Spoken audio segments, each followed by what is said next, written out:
Patrick Hicks Music Stories presents Every Grammys Ever, the 35th Annual Grammys, February 24th, 1993. Now, after last year's 4 hours long low-rating disaster, this is actually the most successful Grammy broadcast of the decade. It's watched by 30 million people and is mostly well-reviewed, although not by me. They brought back Gary Shandling to host for the third time, and the biggest nominee of the night is Eric Clapton, who has 9 nominations. In the 90s, the Grammys really leaned on old favorites from the 60s and 70s, even if those musicians weren't actually favorites at the time. Eric Clapton and his many projects, from the Yardbirds to Blind Faith to Cream to Derek and the Dominoes, never had much Grammy success. Up to this point, he had only won 2 Grammys. One 2 years ago for Best Rock Vocal Performance Male for a song called Bad Love, and one that was a shared Grammy for the Concert for Bangladesh winning Album of the Year in 1973. So I guess tonight, and in the years following, the Grammys decided to make that up to him. He's coming into the night with a compelling but very tragic story. A couple years before, his 4-year-old son Connor had died when he fell out of an apartment window in New York City, and Eric Clapton had written a song for him called Tears in Heaven. This was originally done as part of a soundtrack for a movie that Eric Clapton was doing the music for called Rush.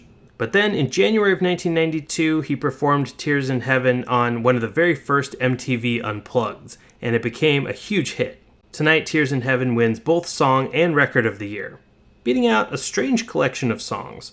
Vanessa Williams' Save the Best for Last, Katie Lang's Constant Craving, then the theme song from Beauty and the Beast, and the country novelty hit Achy Breaky Heart by Billy Ray Cyrus.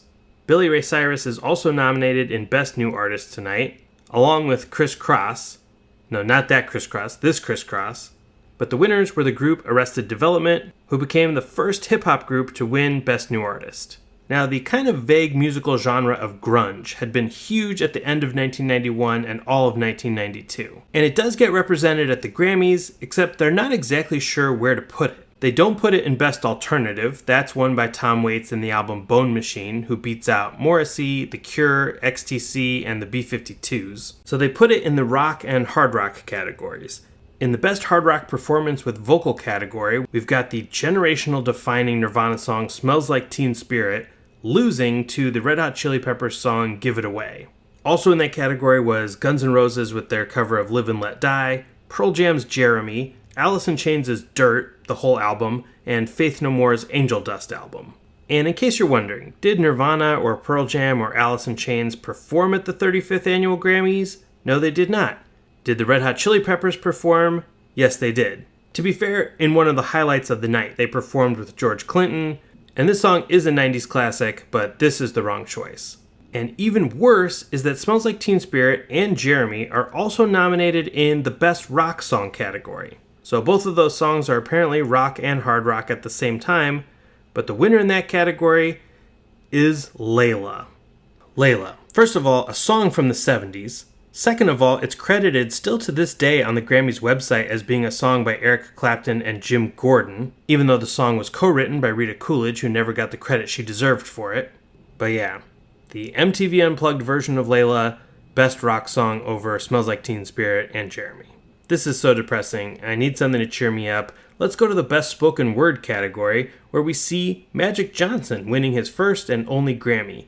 In fact, he's the only basketball player that's ever won a Grammy. The only other one who's come close is Shaquille O'Neal, who was actually nominated for an R&B Grammy at the 39th Annual Awards, but he lost.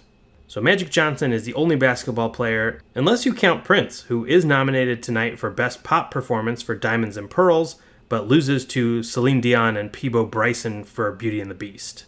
Remember how fun it was to say Peabo Bryson in the 90s? Now here are the nominees for Album of the Year. So speaking of Beauty and the Beast, the soundtrack to that movie is nominated. It's the first Album of the Year nomination for an animated film. You also saw Diva, the debut solo album from Annie Lennox.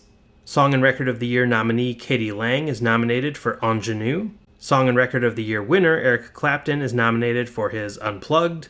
And finally, former Album of the Year winners U2 are back with Achtung Baby. But before we get to the winner, let's talk about some albums from 1992 that were not nominated.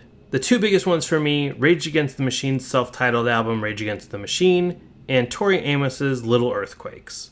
You also had Pavement, Slanted and Enchanted, The Beastie Boys album, Check Your Head, it does get nominated in the Best Rap Performance category, along with Criss Cross's Jump and House of Pain's Jump Around, but it loses to Arrested Development's Tennessee. And you've got En Vogue with their album Funky Divas. They do get a couple nominations tonight in Best R&B Performance, Best Music Video Short Form, and Best Rock Performance for Free Your Mind, but they don't win anything, and they never win a Grammy in their career. And the Album of the Year Grammy goes to... Unplugged. Eric Clapton. Producer Russ Titleman. Eric Clapton's Unplugged. Gary Shandling actually joked that if you were up against Eric Clapton tonight, you might as well just go home. And that proved to be prophetic. He won 6 out of the 9 Grammys that he was nominated for this album that critic Greg Kot referred to as a blues album for yuppies. It's also a win for an artist so racist that he inspired people in the 70s to create an organization called Rock Against Racism.